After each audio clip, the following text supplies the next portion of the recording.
रात का समय था। डैनियल खाना खा के अपने कमरे में चला गया। उसके हाथ में एक टेडी था जिसे वो टीटू के नाम से बुला रहा था। डैनियल की उम्र 24 साल की थी, लेकिन उसका दिमाग एक 10 साल के बच्चे की तरह था। टीटू, मैंने ना आज पेट भर के खाना खाया। तुमने खाया ना? आज तो कुक अंकल ने बहुत अच्छा खाना बनाया था।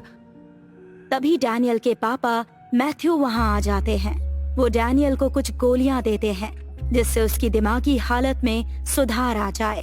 बेटा डैनियल, जल्दी से ये मेडिसिन फिनिश करो। चलो, you are a good boy ना? नो पापा, वो दवाई बहुत कड़वी है, मुझे बिल्कुल पसंद नहीं। उसे खाने से मेरे सर में दर्द होने लगता है। डैनियल दवाई लेने के लिए तैयार नहीं था, लेकिन मैथ्यू ने उसे समझाया और दवाई खिलाई। मैथ्यू डैनियल का बहुत ख्याल रखता, लेकिन ये बात मैथ्यू का दूसरा बेटा एरिक को बिल्कुल पसंद नहीं थी। वो डैनियल से हमेशा जलता रहता। उसे ऐसा लगता जैसे डैनियल की वजह से उसके पापा उस पर ध्यान नहीं देते हैं। डैनियल का एक डॉगी भी था। डैनियल हमेशा उसको अपने साथ रखता। एक दिन एरिक अपने रूम में ड्राइंग कर रहा था। डैनियल खेलते खेलते उसके कमरे में पहुंच गया। तुम ये क्या कर रहे हो? मुझसे बिना पूछे तुम अंदर कैसे आए? आई एम सॉरी एरिक भाई, I am sorry. Daniel Eric से माफी मांग रहा था, लेकिन एरिक ने उसे धक्का दे दिया और सामने रखे रंग उस पेंटिंग पर उड़ गए। इस बात से एरिक और भी गुस्सा हो गया और डैनियल को रूम से बाहर निकाल दिया। डैनियल रोते रोते अपने कमरे में चला गया। एरिक को डैनियल पर बहुत गुस्सा आ रहा था। उसी रात डैनियल खाना खा के अपने कमरे में चला गया। रात के तकरीबन 11 बजे एरिक गुस्से से डैनियल के कमरे में जाता है। उसके हाथ में एक नुकीला ब्रश था। भाई, तुम्हारी वजह से मेरे पापा मुझसे प्यार नहीं करते। सब हर वक्त सिर्फ तुम्हारे आसपास रहते हैं। डैनियल का ध्यान रखो, उसे खाना दो, नाश्ता दो, उसकी दवाई। सिर्फ डैनियल डैनियल डैनियल। मैं तो जैसे इस घर में हूं ही नहीं। आज जब तुम मेरे कमरे में आए थे और मेरी पेंटिंग खराब की थी, तब मुझे ऐसा लगा था जैसे।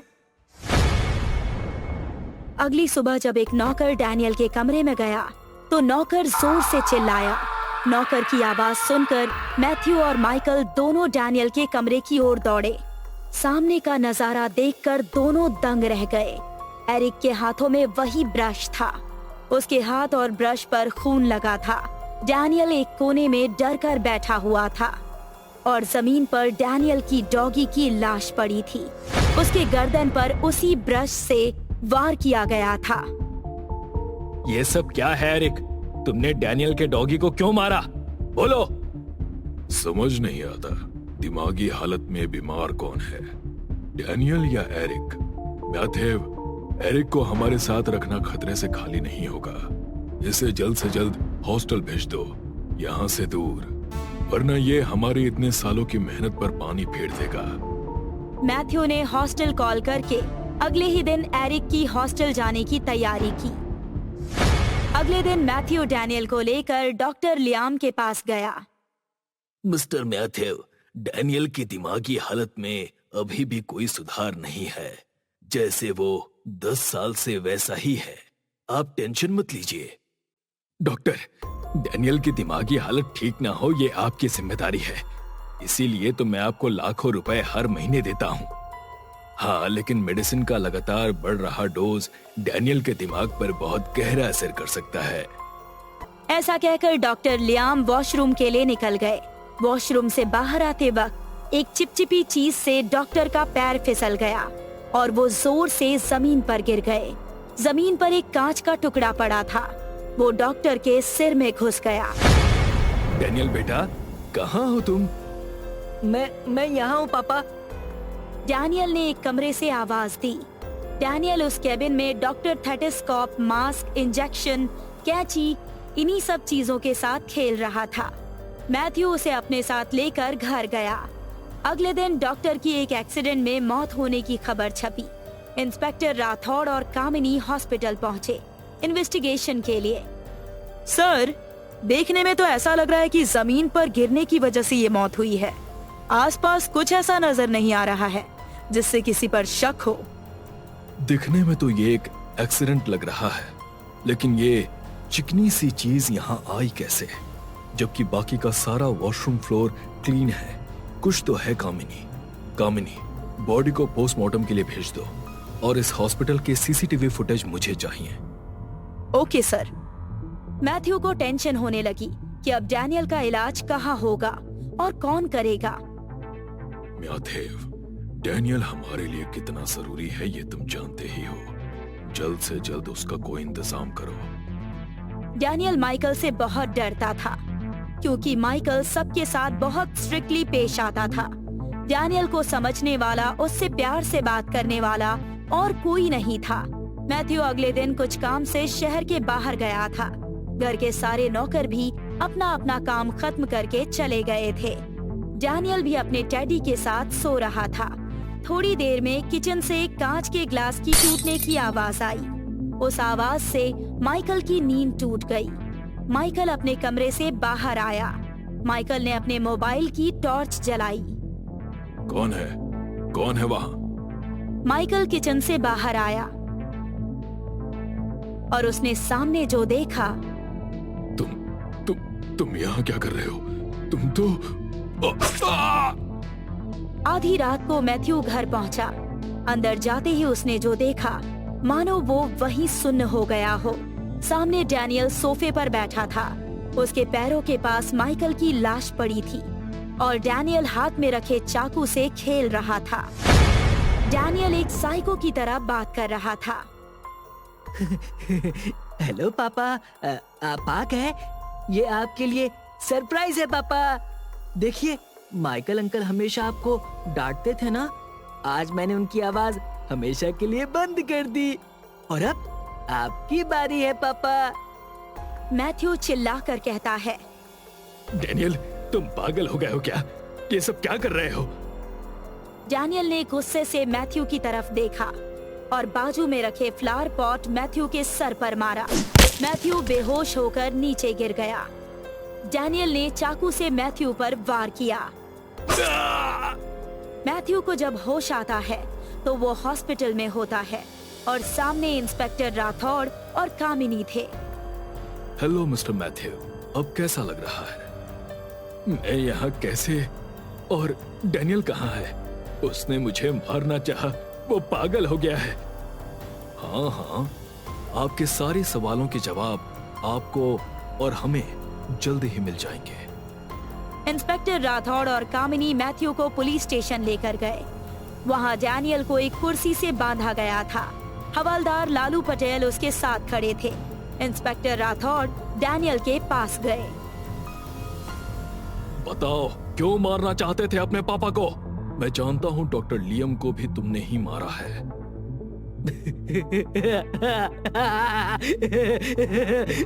बस इतनी सी खबर निकाल ली तुमने राठौर।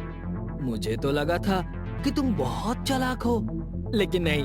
अब सुनो, मेरे डॉगी को भी मैंने ही मारा था। डैनियल ने बताया कि जब एरिक गुस्से में उसके कमरे में आया था और उसे मारने की कोशिश की थी, तब डैनियल ने उसे जोर से धक्का दिया और उसे जमीन पर गिरा दिया। क्या हुआ एरिक भाई? आप जमीन पर कैसे गिर गए? आपको तो मुझे मारने का मन हो रहा है ना? मैं बताऊं? आपके मन में मुझे ऐसे मारने का ख्याल आ रहा है ना? ऐसे मारने का? और डॉक्टर लियम को कैसे मारा? डॉक्टर लियम को मारना मेरे लिए बहुत आसान था। जब वो मुझे चेक कर रहे थे, तब मैंने घड़ी देखी थी। उनके ब्रेकफास्ट में 10 मिनट बाकी थे। मैं जानता था कि ब्रेकफास्ट से पहले डॉक्टर लियम वॉशरूम जरूर जाएंगे, फ्रेश होने के लिए।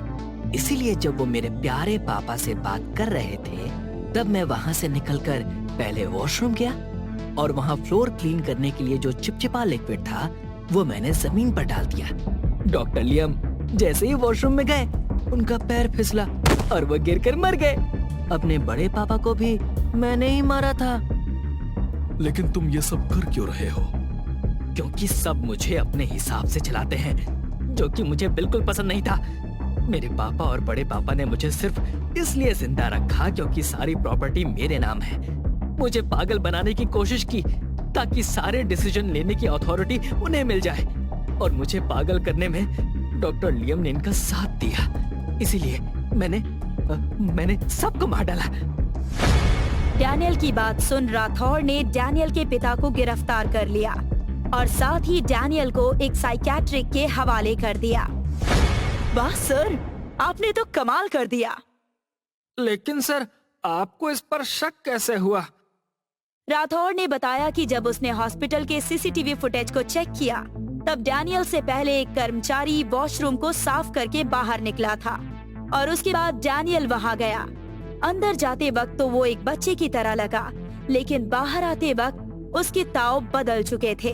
और उसके बाद डॉक्टर लियाम वॉशरूम गए और जब मैंने सफाई कर्मचारी से बात की तो उसने बताया कि उसने सफाई अच्छे से की थी, लेकिन पता नहीं वहाँ पर वो चिपचिपा लिक्विड कहाँ से आ गया। बस तभी मेरा शक डैनियल की तरफ गया और मैंने उस पर नजर रखनी शुरू कर दी। वाह सर, आपका जवाब नहीं। अपना तो ऐसा ही है कामिनी।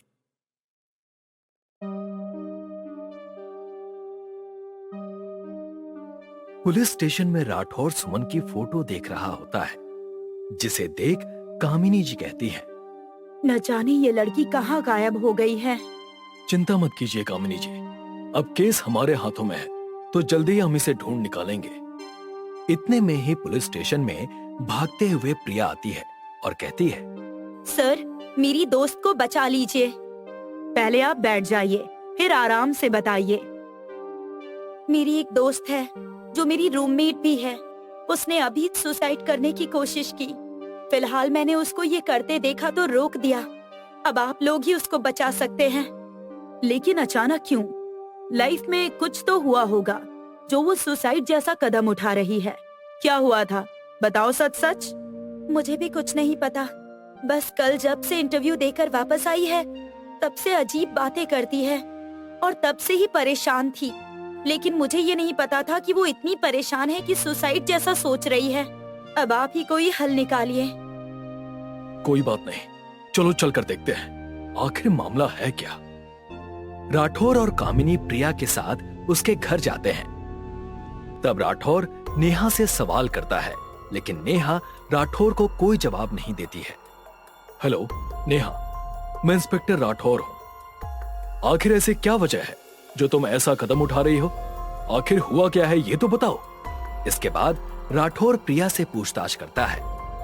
प्रिया, आखिर ऐसा क्या हुआ जो नेहा ने सुसाइड की कोशिश की? अगर कुछ भी मालूम है तो प्लीज बताओ, छोटी से छोटी बात भी। मुझे कुछ खास तो नहीं पता, लेकिन 2 दिन पहले तक सब ठीक था। नेहा तो काफी खुश थी कि उसे जल्दी ही एक मूवी में कास्ट किया जाएगा। इसका मतलब नेहा के साथ कुछ तो हुआ इन 2 दिनों में। अगर नेहा को बचाना है तो हमें उसके सुसाइड की वजह जाननी होगी। जी सर, आपने बिल्कुल ठीक कहा, लेकिन पता कैसे करें? वो वजह क्या है जिसने नेहा को सुसाइड करने पर मजबूर किया? सर, एक और बात, कल से ही नेहा का फोन भी मिसिंग है। मैंने पूछा उससे, लेकिन वो कुछ भी नहीं बता रही है। कामिनी जी, आप नेहा के फोन की लोकेशन ट्रेस कीजिए, पता तो चले कि आखिर फोन गायब हुआ कहाँ है।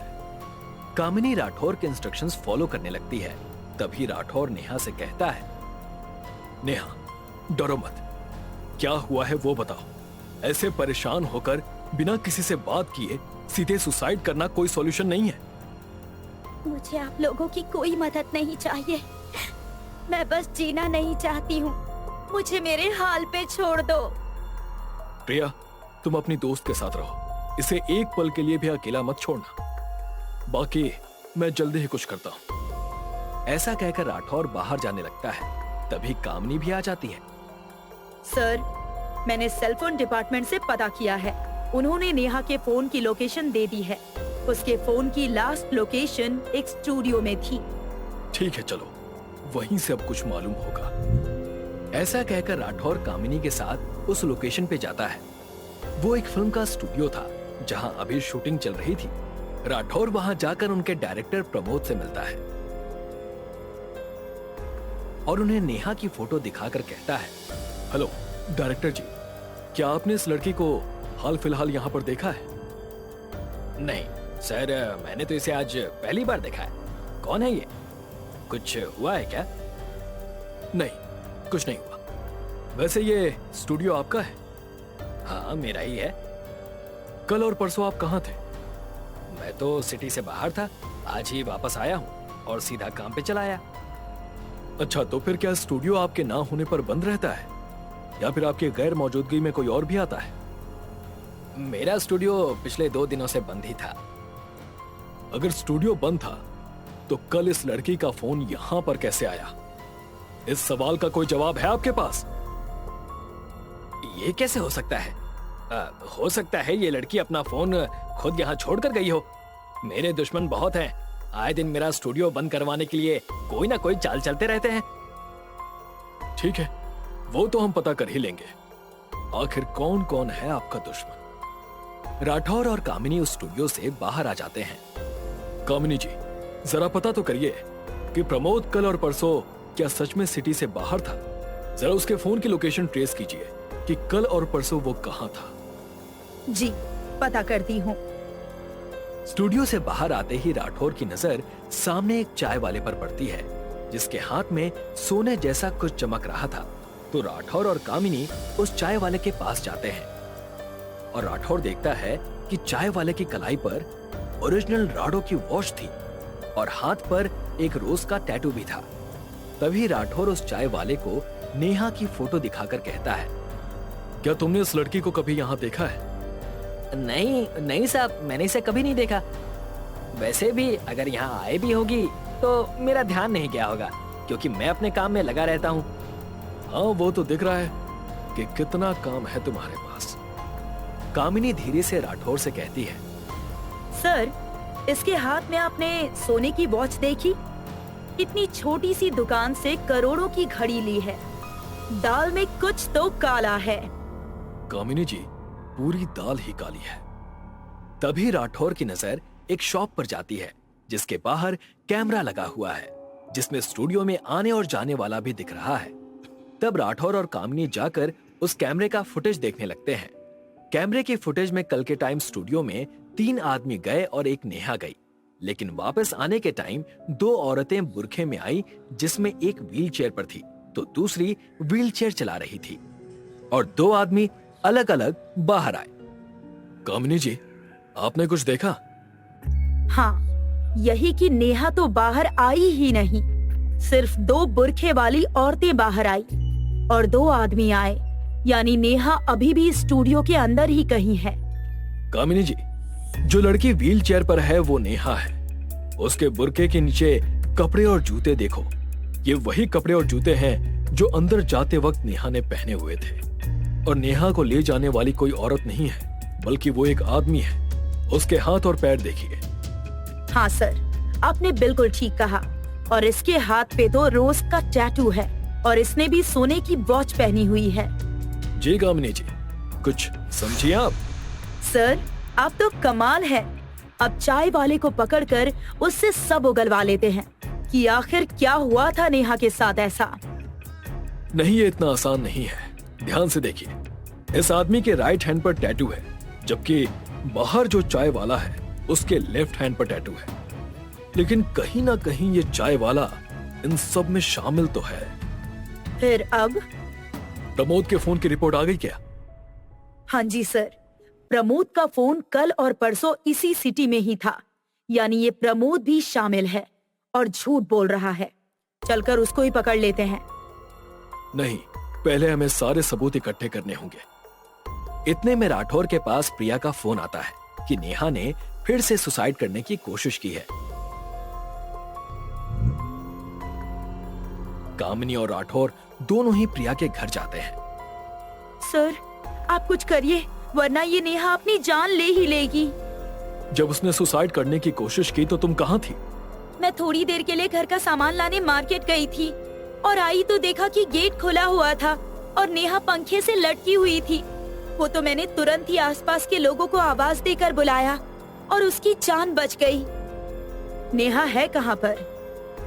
सिटी अस्पताल में। अभी वो खतरे से बाहर है, लेकिन कब तक ऐसा रहेगा? राठौर पूरे कमरे को अच्छे से देखता है और अंदर आते वक्त डोर का हैंडल घुमाता है। नेहा ने इस बार सुसाइड नहीं किया, उसे कोई मारने आया था।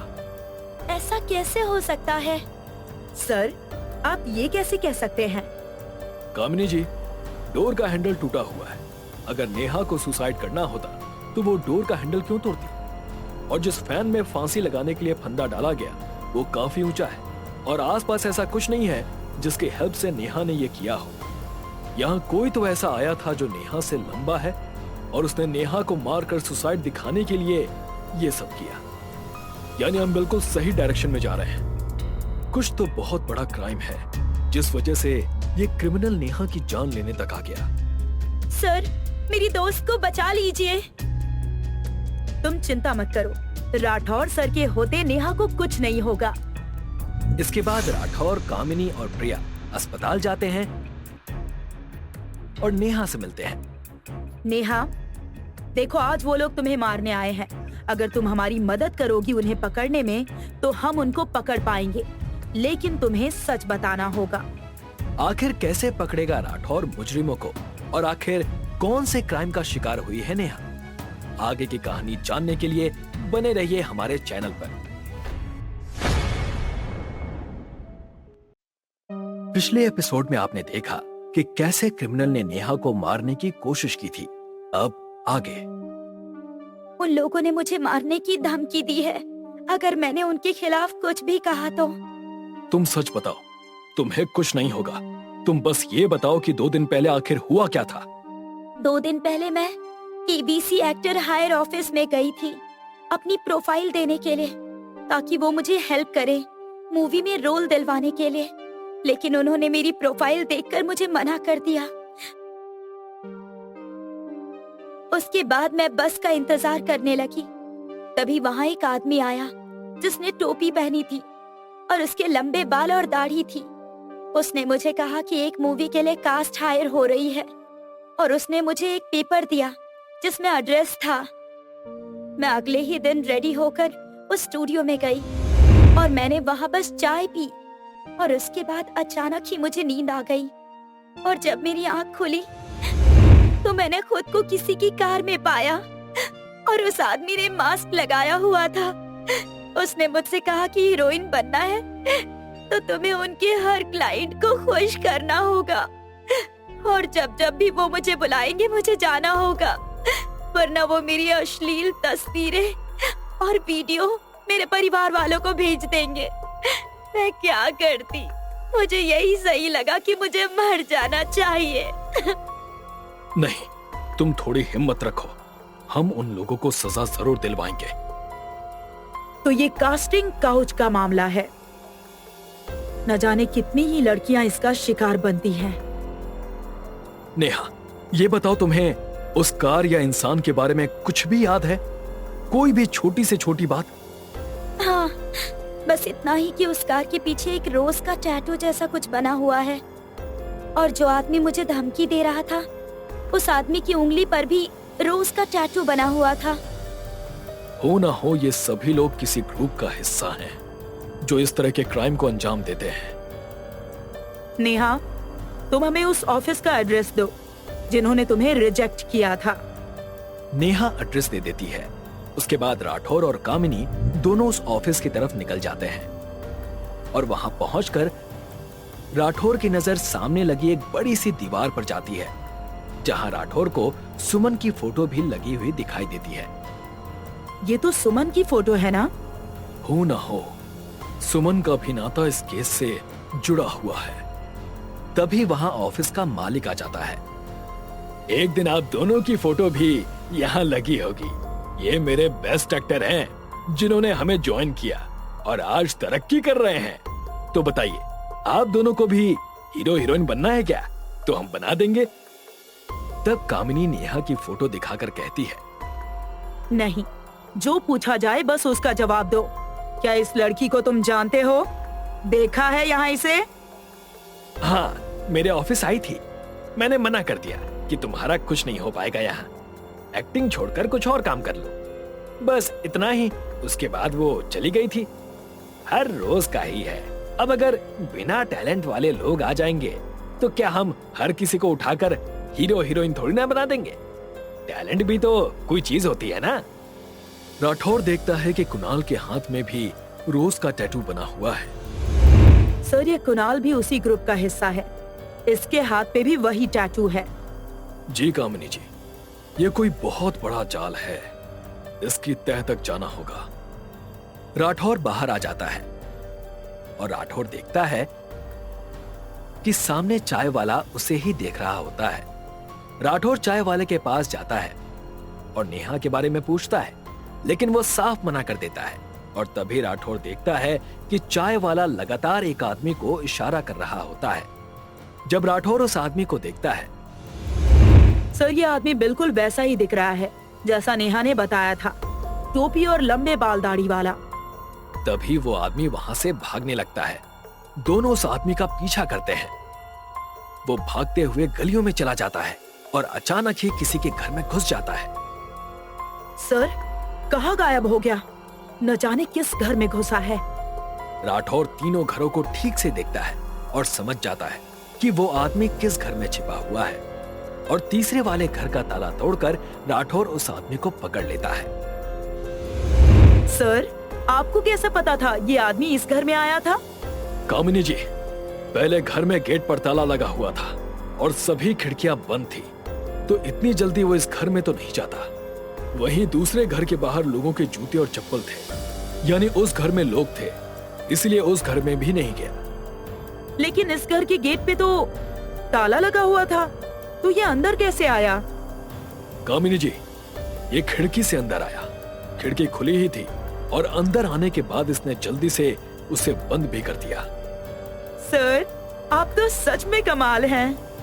अरे कामिनी जी, अपना तो बस ऐसा ही है। तभी राठौर उस आदमी को पकड़कर उठाता है। तब उन्हें पता चलता है कि उसने नकली बाल और दाढ़ी लगाई हुई थी और ये वो चाय वाला है जो डायरेक्टर के स्टूडियो के बाहर था। ये सब क्या चल रहा है? सब सच बता। मैं सब सच बता दूंगा, लेकिन मुझे जाने दो, मैंने ये सब पैसों के लिए किया। पहले अपना मुंह खोल और सब सच बोल। मुझे ज्यादा कुछ नहीं पता। मेरे और मेरे भाई के पास तो बस एक पार्सल आता था जिसमें एक लड़की का नाम और फोटो, पैसा और एक पता होता था जो मुझे उसी लड़की को देना होता था। बाकी मुझे नहीं पता उसके बाद उन लड़कियों के साथ क्या होता है। राठौर दोनों चाय वालों को पकड़ लेता है।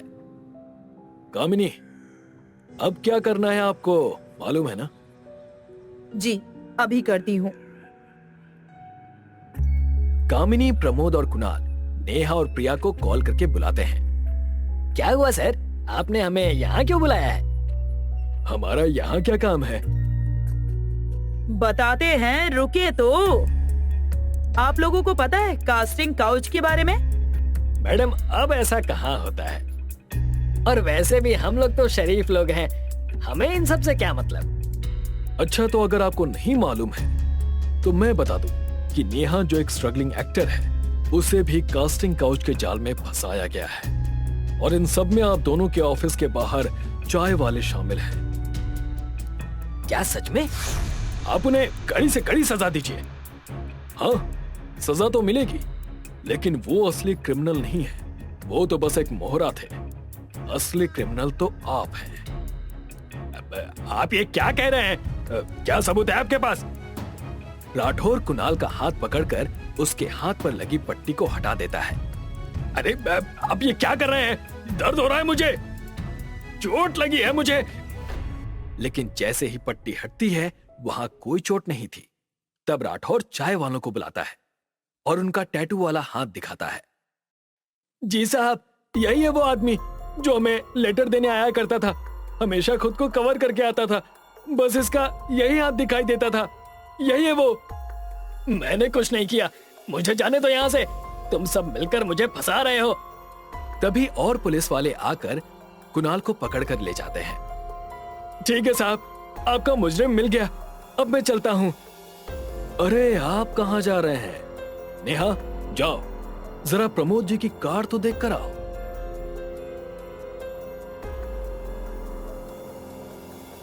नेहा बाहर जाकर प्रमोद की कार देखकर आती है और कहती है, सर ये वही कार है। क्या बोल रही है ये लड़की? कौन सी कार की बात हो रही है? प्रमोद जी, अब झूठ बोलने का कोई फायदा नहीं है, सच बता दीजिए। मैंने कुछ नहीं किया, मुझे जाने दो यहाँ से। तभी राठौर प्रमोद के हाथ से उसकी रिंग्स हटा देता है, जिसकी वजह से उसके फिंगर पर बना रोज का टैटू भी दिख जाता है। सर, ये वही आदमी है जिसने मुझे धमकाया था। अब सच बोलोगे या मैं दूसरा तरीका इस्तेमाल करूं? हाँ, सब कुछ मैंने और कुणाल ने मिलकर किया। हम ऐसी लड़कियों को अपना शिकार बनाते थे जो शहर में हीरोइन बनने आई हो, और उनको किडनैप कर उन्हें ब्लैकमेल करके अपना काम पूरा करवाया करते थे, और काम निकल जाने के बाद उनका वीडियो अपलोड करके पैसे कमाते थे। इसे उठाकर जेल में डाल दो। नेहा और प्रिया भी राठौर को थैंक यू कहती हैं और चली जाती हैं। सर, आपको मालूम कैसे हुआ कि प्रमोद भी इन सब में मिला हुआ है?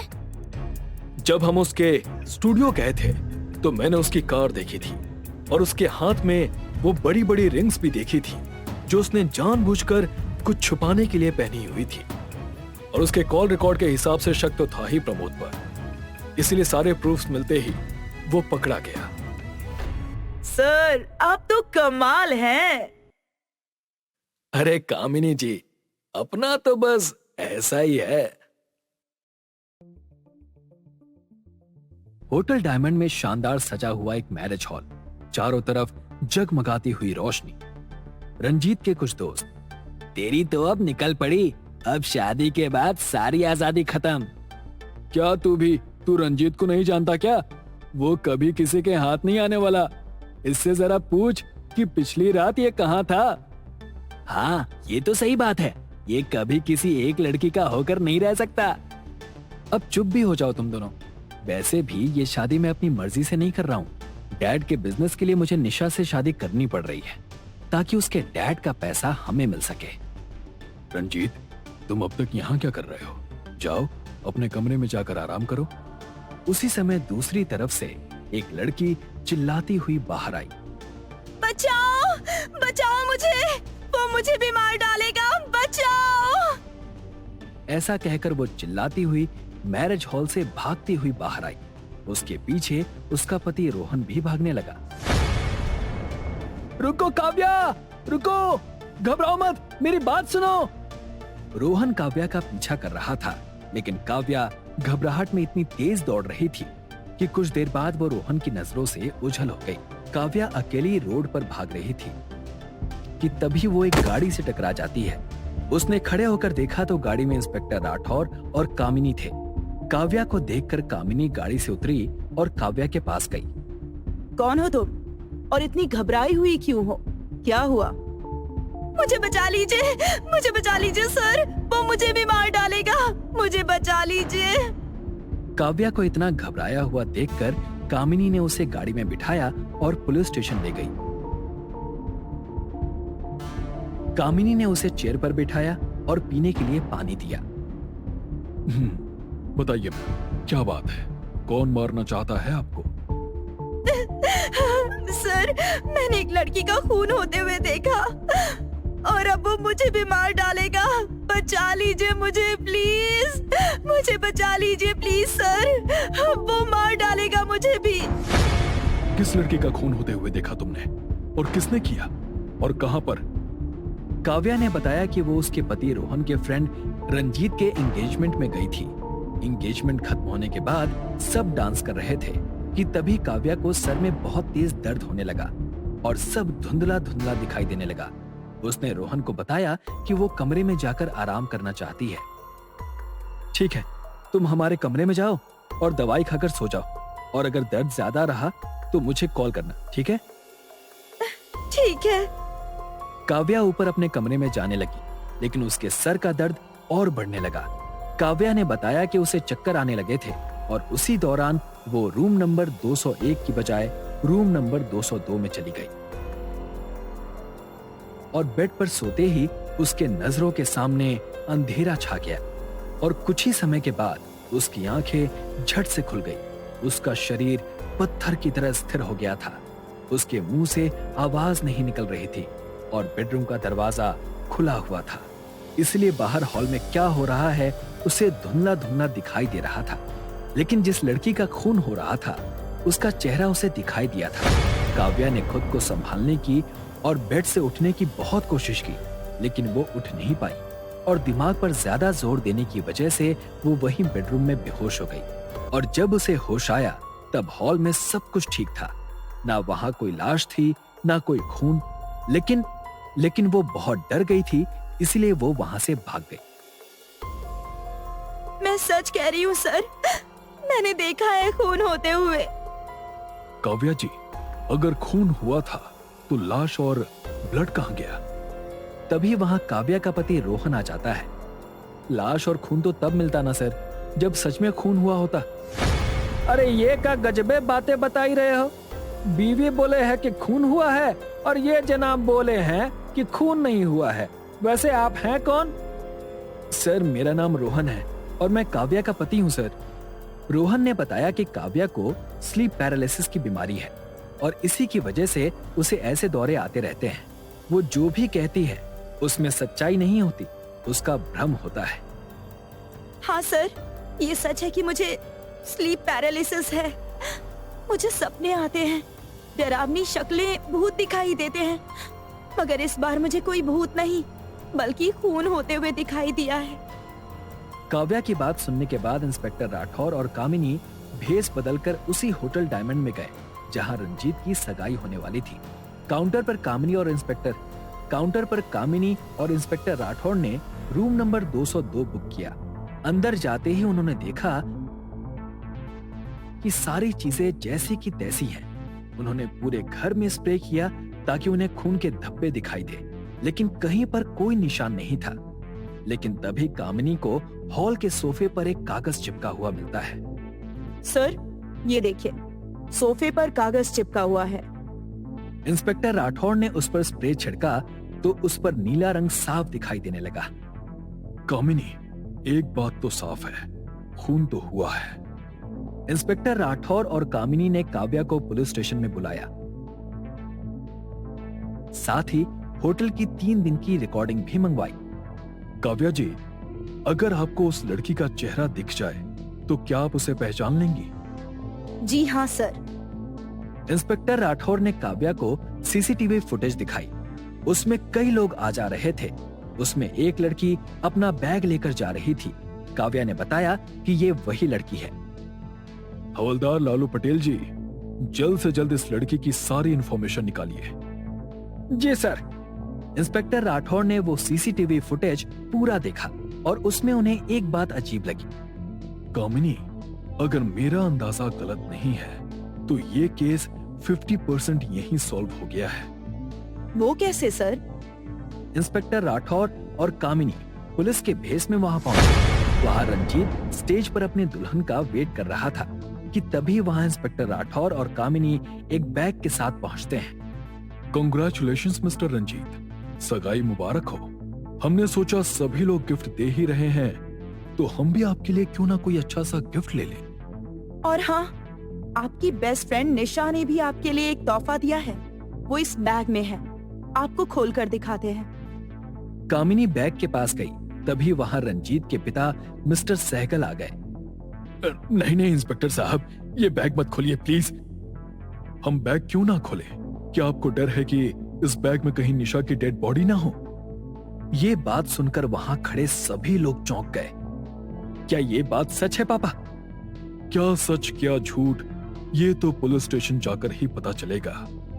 इंस्पेक्टर राठौर मिस्टर सहगल को गिरफ्तार करके पुलिस स्टेशन ले गए। पुलिस स्टेशन में मिस्टर सहगल ने बताया कि निशा रंजीत की गर्लफ्रेंड थी। रंजीत की शादी हो रही है, ये बात जानकर वो गुस्सा हो गई थी। उसने उन्हें धमकी दी थी कि वो सबको सच बता देगी। अंकल जी, मैं आपकी बहुत इज्जत करती हूँ, लेकिन अगर आप भी मेरे खिलाफ जाकर रंजीत की शादी किसी और से करवाएंगे तो मैं वहीं आकर सबके सामने सबको आपकी और आपके बेटे की सच्चाई बता दूंगी। मिस्टर सहगल ने बताया कि निशा ने उनसे 10 लाख रुपए मांगे थे अपना मुंह बंद रखने के लिए। मेरे ऊपर पहले से ही इतना कर्ज था और ऊपर से निशा 10 लाख रुपए मांग रही थी। मैंने उसे पैसे देने के बहाने होटल में बुलाया और अपने सेक्रेटरी विशाल को पैसे देकर उसे उसी के रूम नंबर 202 में मार दिया। कमरे के हॉल को हमने पहले से ही प्लास्टिक से कवर कर लिया था और खून होने के बाद वहां से प्लास्टिक हटा दिया था, इसलिए जमीन पर कोई निशान नहीं मिला। खूनी कितना भी शातिर क्यों ना हो, पुलिस की नजर से नहीं बच सकता। प्लास्टिक का एक छोटा सा टुकड़ा सोफे से चिपका रहा। वहां हमें एक सबूत मिला और जब हमने होटल के सीसीटीवी फुटेज को चेक किया तब आपके सेक्रेटरी विशाल पकड़ में आए। वो कैसे सर? फुटेज में हमने देखा कि विशाल होटल में आते वक्त एक बैग के साथ आया है और कुछ ही घंटे बाद 2 बैग के साथ बाहर निकला। मिस्टर सहगल ने बताया कि उन्होंने परफेक्ट प्लानिंग की थी निशा को मारने की, लेकिन उसी टाइम काव्या निशा के कमरे में आई थी और ये बात विशाल को पता नहीं थी। उसने निशा का खून किया और उसकी डेड बॉडी लेकर वहां से चला गया और यही उसने गलती की और पकड़ा गया। कोई जुर्म करे और हमारी नजर से बच निकले, ऐसा तो हो नहीं सकता। वाह सर, क्या बात कही है। आपका जवाब नहीं सर। सच में सर, आप तो एकदम ग्रेट हो। रोनी और जेनी पुलिस स्टेशन जाते हैं इंस्पेक्टर राठौर के पास। Sir, I need your help sir, please हमारी मदद कीजिए, प्लीज सर। मदद? कैसी मदद? और क्या हुआ है जरा बताएंगे? सर, समायरा हमारी दोस्त कल रात से मिसिंग है सर। कल शाम एक क्लब में हम सब फ्रेंड्स मिलने वाले थे। हम सब तो क्लब में पहुंच गए थे, लेकिन समायरा वहां नहीं आई। हाँ सर, हमें लगा शायद किसी काम की वजह से वो नहीं आई होगी। हमने उसे कॉल भी किया था, लेकिन उसने रिसीव ही नहीं किया। और आज सुबह जब हमने उसके घर के लैंडलाइन नंबर पर कॉल किया तो हमें पता चला कि समायरा कल रात से ही घर नहीं आई है। सर, अगर समायरा हमसे मिलने क्लब नहीं आई और अगर वो अपने घर भी नहीं है तो वो कहाँ जा सकती है? हो सकता है वो कहीं और चली गई हो और वो तुम लोगों को कुछ बताना नहीं चाहती हो। सर, अगर ऐसी कोई बात होती तो वो हमें जरूर बताती। हम बहुत अच्छे दोस्त हैं। सर, प्लीज आप उसको ढूंढिए। जेनी ने अपने मोबाइल में जो समायरा की तस्वीर थी वो इंस्पेक्टर राठौर को दिखाई। ये तो फेमस मॉडल समायरा है। इंस्पेक्टर राठौर ने उसकी कॉपी निकालकर शहर के सारे पुलिस स्टेशन में भेजने को कहा। इंस्पेक्टर राठौर ने समायरा की तलाश शुरू कर दी। कामिनी, समायरा मुंबई यूनिवर्सिटी कॉलेज में पढ़ती थी ना? और कॉलेज खत्म होने के बाद उसने मॉडलिंग स्टार्ट की। राइट सर, और रिसेंटली वो फेमस डायरेक्टर ऑलवेज के साथ काम कर रही थी। कामिनी और इंस्पेक्टर राठौर ने समायरा के साथ कॉलेज में जाकर इंक्वायरी की। कॉलेज के प्रिंसिपल से उन्हें कुछ खास जानकारी नहीं मिली। फिर वो सीधे डायरेक्टर अलवेज के पास गए। हेलो इंस्पेक्टर राठौर, कहिए कैसे याद किया हमें? अब आपने याद किया है तो कोई ना कोई खास वजह तो जरूर होगी। Am I right, inspector? वजह तो है मिस्टर अलवेज। हमें इंफॉर्मेशन मिली है कि मॉडल समायरा आपके साथ काम करती है। और यस, वो मेरे साथ ही काम करती है, लेकिन वो 2 दिन से स्टूडियो आई ही नहीं है। मेरा तो दिमाग खराब हो गया है उसे कॉल करते करते। मेरी शूटिंग रुकी हुई है, मेरा कितना नुकसान हो रहा है पता नहीं सर। अगर इन लड़कियों को काम नहीं करना होता है तो इस इंडस्ट्री में आती ही क्यों है? लेकिन समायरा के बारे में आप क्यों पूछ रहे हैं? सब ठीक तो है ना? वेल, अब तक तो सब ठीक नहीं है। समायरा की मिसिंग होने की कंप्लेन आई है हमारे पास। समायरा मिसिंग है, इसीलिए वो शूट के लिए नहीं आई? ओह गॉड सर, प्लीज समायरा को जल्द से जल्द ढूंढिए। वो अगर नहीं आई शूट पर तो बहुत नुकसान हो जाएगा मेरा। डायरेक्टर अलवेज से बात करने के बाद इंस्पेक्टर राठौर और कामिनी वहां से चले आए। दूसरे दिन जेनी और रोनी को इंस्पेक्टर राठौर ने पुलिस स्टेशन में बुलाया और उनसे पूछताछ की। जेनी और रोनी, तुम दोनों समायरा के बेस्ट फ्रेंड्स हो ना? तुम सब कॉलेज के दिनों से साथ में ही हो। क्या कॉलेज में ऐसा कोई था जिस इंसान पर तुम्हें डाउट हो? नो सर, कॉलेज में तो ऐसा कोई नहीं था जो समायरा को पसंद ना करता हो। वो सबके साथ अच्छे से रहती थी। Are you sure miss Jenny? कहीं कुछ भूल तो नहीं रही हो ना? जरा ठीक से याद करके बताओ। हाँ सर, राहुल नाम का एक लड़का था जो कॉलेज में समायरा के पीछे था। वो पागलों की तरह क्लास, लाइब्रेरी, कॉफी शॉप में उसका पीछा किया करता था। राहुल, कामिनी, इस राहुल की इंफॉर्मेशन निकालो। जरा इन आशिक साहब की भी खातिरदारी करते हैं। Okay sir. अगले दिन इंस्पेक्टर राठौर और कामिनी राहुल के घर गए तो उन्हें पता चला कि राहुल तो 3 महीने पहले ही अब्रॉड चला गया है। उसे अच्छी जॉब ऑफर हुई थी। इस केस में उलझने बढ़ती जा रही थी। कामिनी के मोबाइल पर एक कॉल आता है। हेलो, हाँ, ओके, हम पहुंच रहे हैं। सर, जंगल में एक लड़की की लाश मिली है, हमें फौरन वहां जाना होगा। इंस्पेक्टर राठौर और कामिनी वारदात की जगह पहुंचे। वहां समायरा की लाश पड़ी थी। उसके सर पर गहरे घाव के निशान थे। रॉनी और जेनी भी वहां पहुंच गए। ये क्या हो गया समायरा? तू हमें छोड़कर नहीं जा सकती। सर, ये सब किसने किया? आप कुछ भी कीजिए सर, लेकिन समायरा के गुनहगार को पकड़िए और उसे सख्त से सख्त सजा दीजिए। समायरा की मौत के बाद यह केस और भी पेचीदा हो गया था। जेनी ने बताया कि डायरेक्टर अलवेज और समायरा के बीच काम को लेकर थोड़ी अनबन हो गई थी। डायरेक्टर अलवेज ने समायरा को कुछ सीन्स करने को कहा था जो समायरा को अच्छे नहीं लगे और कॉन्ट्रैक्ट में भी उसका कोई जिक्र नहीं था। इसीलिए उन दोनों के बीच में अनबन हो गई थी। शायद उसी का बदला लेने के लिए उन्होंने समायरा को मारा होगा। जेनी की इंफॉर्मेशन देने के बाद इंस्पेक्टर राठौर और कामिनी डायरेक्टर अलवेज के पास गए। हेलो सर, आप फिर यहाँ? समायरा का कुछ पता चला सर? इंस्पेक्टर राठौर और कामिनी अलवेज को शक भरी निगाह से देख रहे थे। क्या हुआ सर? आप मुझे ऐसे क्यों देख रहे हैं? कोई प्रॉब्लम हुई है क्या? आपको तो डायरेक्टर के साथ साथ एक्टर भी होना चाहिए था, क्योंकि एक्टिंग बड़ी कमाल की करते हैं आप। एक्टिंग? मैं कुछ समझा नहीं सर। सब कुछ समझ में आ जाएगा। जरा ये तो बताइए कि आपकी और समायरा की कौन सी बात पर बहस हुई थी? बहस? नहीं तो, ऐसी कोई बात नहीं है। हमारी छोटी सी लड़ाई हुई थी। एक्चुअली शूट में कुछ सीन समायरा को नहीं करने थे, लेकिन मुझे वो सीन शूट करवाने थे क्योंकि उस सीन से व्यूअर्स बढ़ते। तो उसी बात को लेकर हमारा झगड़ा हुआ था। लेकिन ऐसी बातें तो हर रोज हमारी इंडस्ट्री में होती हैं। अब इसके लिए भला कोई किसी का खून तो नहीं कर सकता ना। डायरेक्टर अलवेज की बात सुनकर इंस्पेक्टर राठौर और कामिनी वहां से चले गए। 3 दिन बाद इंस्पेक्टर राठौर को एक खबर मिली कि शहर से लड़कियां गायब हो रही हैं। तभी हवलदार एक सीसीटीवी की फुटेज लेकर इंस्पेक्टर राठौर के पास आया। उस फुटेज को देखने के बाद इंस्पेक्टर राठौर सारी बात समझ गए। अब सारी बात आप बताओगे या हम अपने तरीके से पूछें? हाँ सर, ये बात सच है कि मैं गर्ल सेलिंग रैकेट के लिए काम करता हूँ। लड़कियों को मॉडलिंग के नाम पर फंसाता था और उन्हें बाहरी देशों में बेचता था। लड़कियां भी अच्छे काम के लालच में आउट ऑफ इंडिया जाने के लिए तैयार हो जाती थी। अलवेज ने बताया कि जिस रात समायरा की मौत हुई, उस रात वो स्टूडियो में रुकी हुई थी। वो गलती से उसके कैबिन के पास आई। उस वक्त वो अपने क्लाइंट से बात कर रहा था और वो सारी बातें समायरा ने सुन ली थी।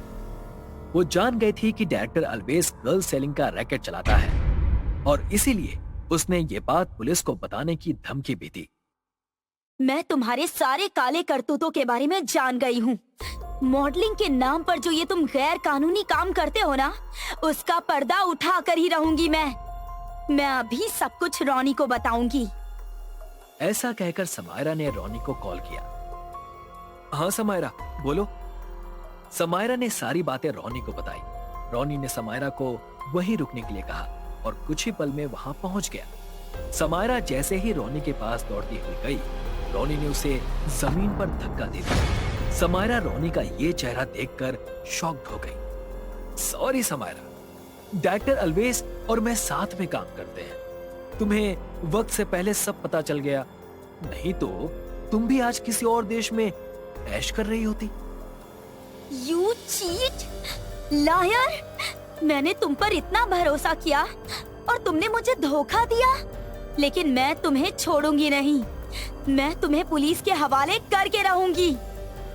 समायरा की बात से रोनी को बहुत गुस्सा आया। समायरा दरवाजे की तरफ जा रही थी, तभी रोनी ने उसका हाथ पकड़ा और उसे जमीन पर धक्का दे दिया। समायरा ने खुद को बचाने की कोशिश की, लेकिन डायरेक्टर अल्वेस ने उसके सर पर जोर से वार किया। सर से खून बहने के कारण समायरा की मौत हो गई। रोनी और अल्वेस ने समायरा की बॉडी को कपड़े में लपेटा और रोनी की गाड़ी में डाल दिया। जंगल में जाकर दोनों ने बॉडी को दफना दिया और प्लान के मुताबिक रोनी वापस क्लब में आ गया और इस तरह से पेश आया जैसे कुछ हुआ ही ना हो। बस सर, आपका जवाब नहीं, लेकिन आपको इन दोनों पर शक कैसे हुआ? इंस्पेक्टर राठौर ने बताया कि जब दूसरी बार वो अल्वेस के घर पर गए थे, तब वहां से लौटते समय उन्होंने खबरी को वहां पर नजर रखने के लिए कहा था, ताकि उन्हें पता चल सके कि उनके घर में कौन आता है और कौन जाता है। और एक दिन खबरी ने रोनी को उसके घर पर जाते देखा। रोनी तकरीबन 15 मिनट अल्वेस के घर पर था। खबरी ने जब ये बात इंस्पेक्टर राठौर को बताई, तब उन्हें उस पर डाउट हुआ। फिर उन्होंने क्लब के कैमरे की रिकॉर्डिंग चेक की। उसमें रोनी क्लब से बाहर गया था और 1 घंटे बाद वापस आया था, लेकिन जब वो आया था तो उसके जूतों पर मिट्टी के दाग थे। नाटक तो बहुत अच्छा कर लेते हो रोनी साहब, पर कानून की नजर से बच पाना मुश्किल ही नहीं नामुमकिन है। बस सर, क्या बात कही है आपने? आपका जवाब नहीं सर। अपना तो ऐसा ही है कामिनी।